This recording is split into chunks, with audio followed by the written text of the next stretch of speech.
교육이라는 것이 단순히 학교에서 공부하는 것뿐만 아니라 많은 지원 정책이 뒤따르게 되는데요. 특히 무상교육이라든가 교육비 부담이라든가 또 특수교육과 돌봄까지 챙겨봐야 할 것들이 많은데요.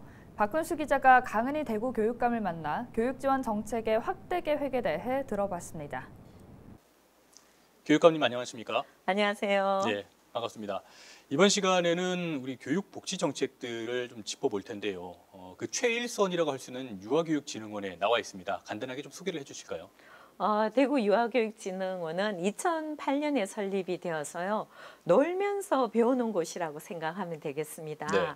주말에는 가족과 함께 또 체험할 수가 네. 있어서 만족도가 아주 높은 편이고요. 놀이 체험 그리고 자연 체험을 동시에 하면서 미래에 대한 배움을 실현하는 곳이다. 이렇게 보시면 되겠습니다. 네, 요즘 또 저출생이 이슈다 보니까 교육 현장에서도 좀 고민이 많을 것 같습니다. 교육감님의 2기 임기 동안 좀 어떤 변화들을 기대할 수 있을까요? 네, 우선 이제 가장 조금 시급하다고 보고 있는 게 사립유치원의 무상교육이 되겠습니다. 지난해부터 네. 사립유치원 무상교육에 대한 논의와 연구를 지속적으로 했습니다.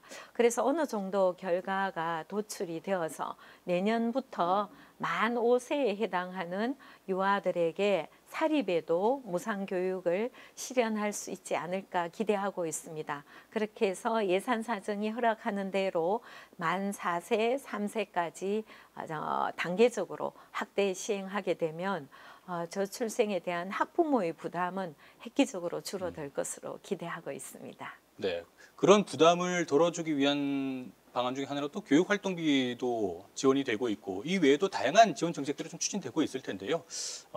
앞으로도 계속 좀 지원 정책들을 확대를 네. 할 계획이시겠죠? 사실 이제 아이들이 이제 교육 활동을 하면서 학교 밖으로 나갈 때 현장 체험 활동을 할 때는 일부 비용을 이제 자부담으로 했었습니다. 이런 현장 체험 활동비를 최우선적으로 이제 교육 활동비를 지원을 준비를 하고 있고요.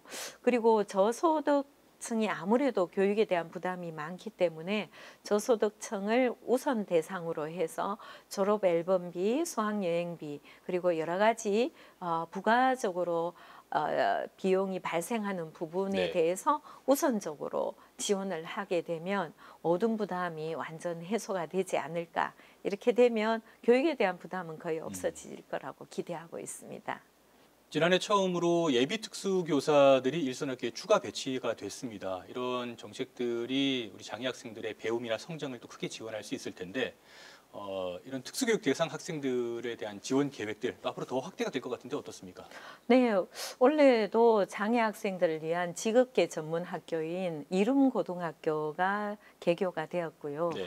그리고 무엇보다도 장애의 경우에는 조기 발견이 매우 중요합니다. 영유아 단계에서 장애 진단을 받을 수 있도록 1인당 50만 원 지원을 해서 조기 발견에 중점을 두고 있습니다. 더불어서 사립유치원이 그동안 장애 학생들을 열심히 교육 지도를 했었는데요. 이 사립유치원에도 특수보조 인력을 추가 배치를 해서 통합교육을 하는데 적극적으로 지원을 할 예정입니다.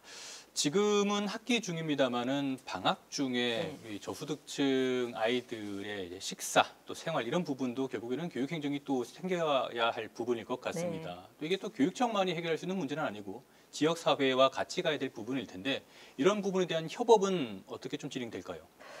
우리 교육청에는 3년 전부터 지자체하고 미래교육지구를 만들어서 교육청과 지자체 그리고 돌봄센터가 되어서 저녁 평일 늦은 저녁과 그리고 주말에도 돌봄을 시행해서 학습과 식사 제공을 함께 하고 있습니다. 이러한 사업들이 점차 늘어난다면 돌봄의 공백 부분을 촘촘하게 제공을 해서 모두가 안전하고 또 교육이 함께 진행이 될 수 있을 거라고 보고 있습니다.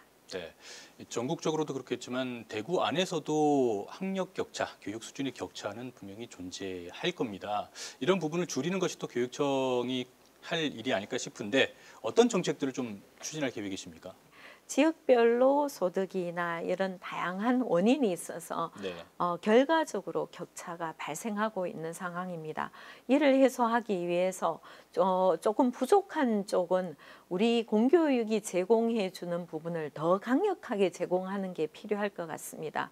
그래서 초중에는 미래 학교를 지정하고 있습니다.